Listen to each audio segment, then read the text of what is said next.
Siyempre, ulitin ko, nasa tema lang naman ko lahat. Una, anxious. Ano yung anxious sa Tagalog? Sumunod, quiet.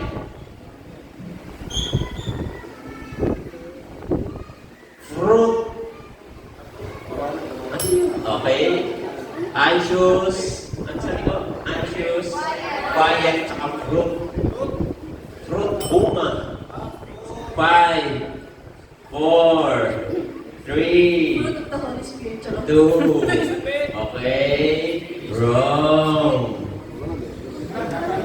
Okay. Diretso pa tayo. Anxious, quiet, fruit, war. Last. Calm. O kalma. Anxious, quiet, fruit, war, Buzzer. Kapag quiet, ano ba yun? Yung fruit, siguro isa siyam. Buzzer, Dun sa buzzer. fruit. Tapos na si MM Judy, ha? Mabibigyan ko pa ng chance.